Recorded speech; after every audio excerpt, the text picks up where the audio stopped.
Hey guys, what's going on? Lucky here. So we're at the shop and I am going to get to the bottom of the vibration in the back of my Chevelle. I posted a video or a reel yesterday about the vibration, the wobble in the rear wheel. Here's a quick little peek of that. We are at the shop and we find Sticks McGann. Here he is right here. Trying to hide behind the trash can. Sounds like as soon as I get here, people want to start running chainsaws and stuff in the driveway. Pretty common. All right, so I'm going to lift the car a little and lower the camera a little.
So here's what I spotted the other day. I took the whole thing apart. Honestly, I put it on the lift, I let it run, I drive it, there was a vibration. The vibration was so violent, basically. It was a harmonic sort of a vibration, but it was very consistent, and the faster you went, the worse it got. I've gone through stuff like rebalancing the drive shaft, checking axle run out, checking pinion angle, confirming motor angle, shimming up the transmission to duplicate pinion angle with motor. I mean, just on and on and on about all this stuff, trying to get rid of the vibrations. One thing I did see the other day when I took this thing apart was I was able to see a little bit of a gap between the axle and the rotor. And it just didn't seem right. So when I took the whole thing apart, I'll do it again right now, I was able to see that there was a little bit of rust on the axle, and there was no contact marks or witness marks of the rotor ever being seated on the axle. So I dug into it a little bit further. Again.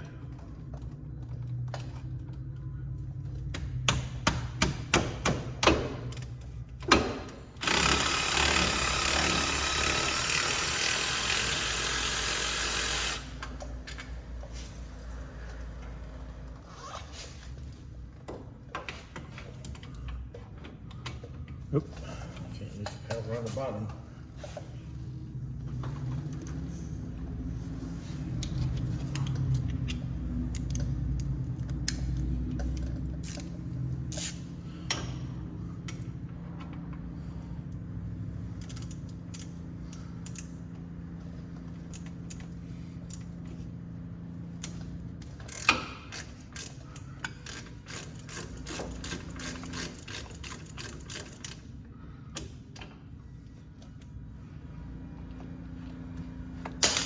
When you do take calipers off, these calipers, the the discs or the pads will actually fall out.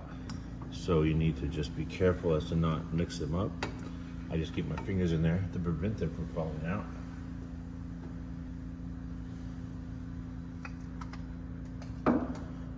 That's the caliper right there. So here's another peek inside there.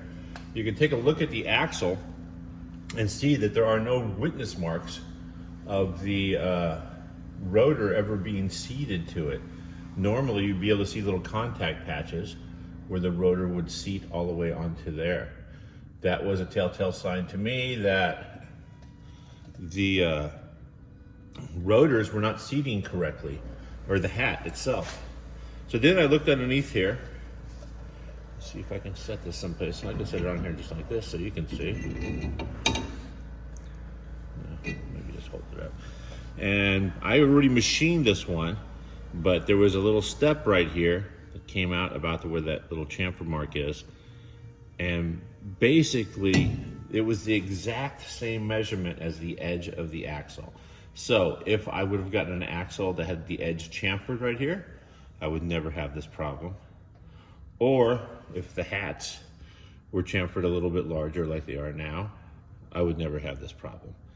But now that I've chucked this up in the lathe over there, another great investment was that lathe over there. And I just ran the knife in, or a cutting tool in, and I just took the little chamfer on here off. Now these things center on the center of the axle right here, so I don't have to worry about the eccentric of it. And I think I will probably clean this up a little bit right now. And then I will get Scotch-Brite. Give those a quick little buzz down, because I will make sure that this goes on all the way this time.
So that is cleaned up.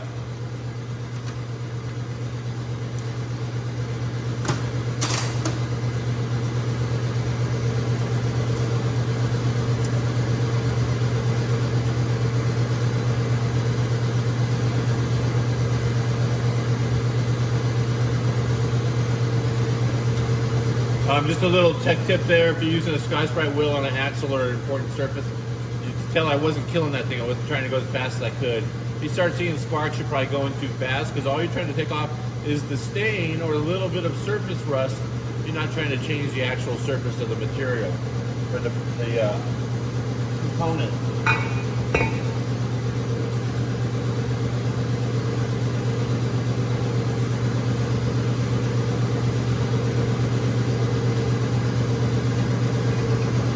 Put this thing on, it goes all the way down flat. You can actually feel it going flat on the axle.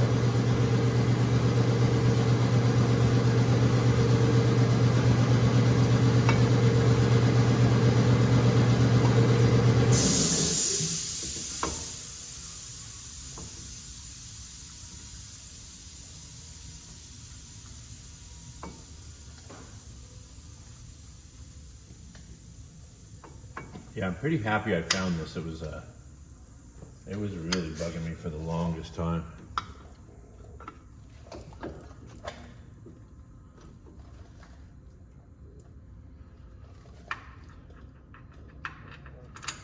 Let me just put these bare brakes back on.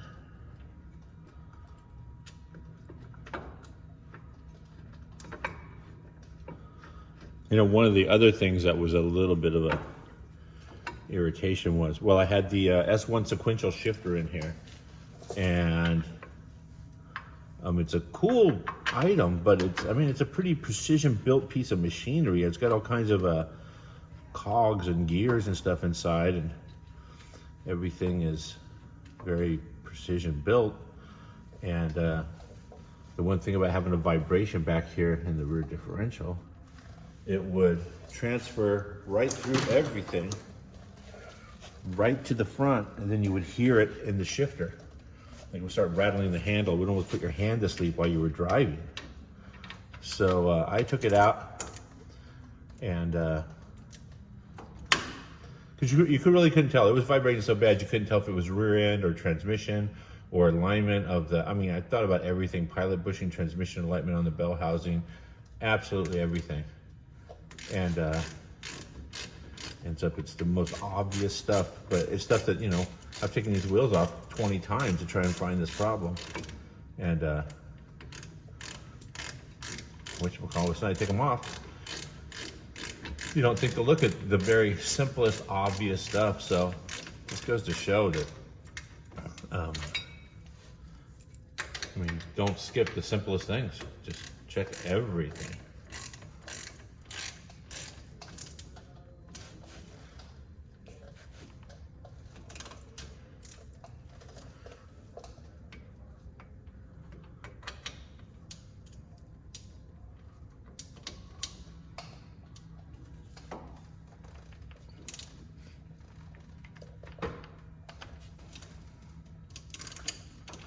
Okay, so that's handled. Move this back a little bit.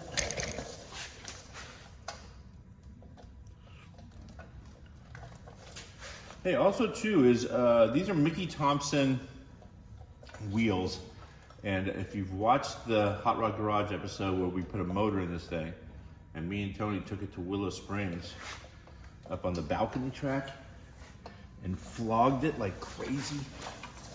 Went drifting, burnouts for literally days, and these things still have great tread. Yesterday I did a shop burnout, and yeah, no, they hold up great. So Mickey Thompson's is it's a 315/3517 Mickey Thompson street comps. It's a great compound for burnouts. It lasts a very long time.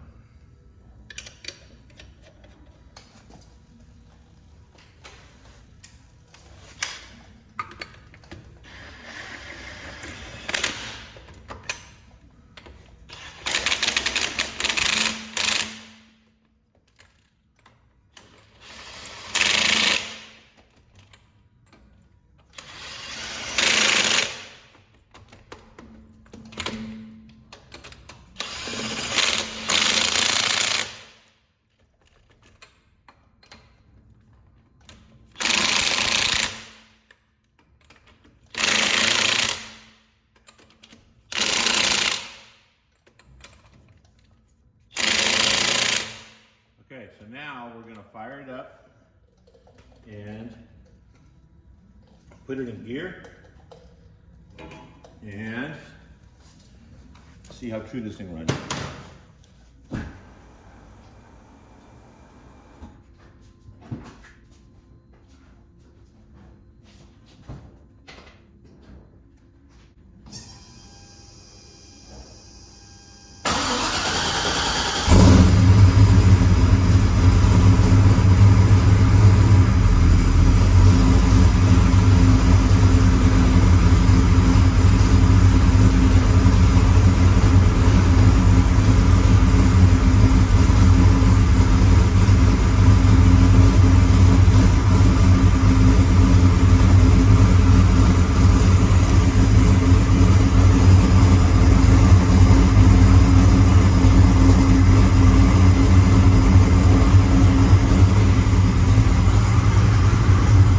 So that is straight as a pin.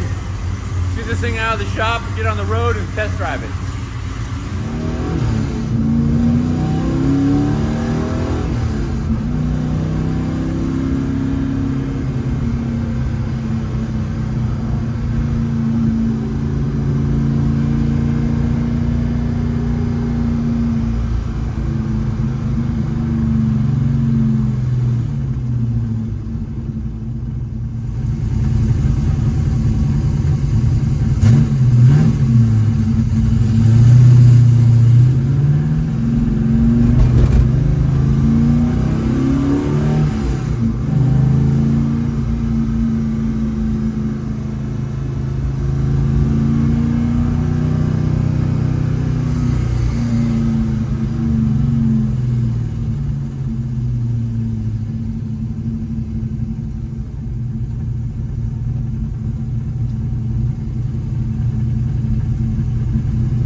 Okay, so that's it for getting this problem resolved on the old Chevelle.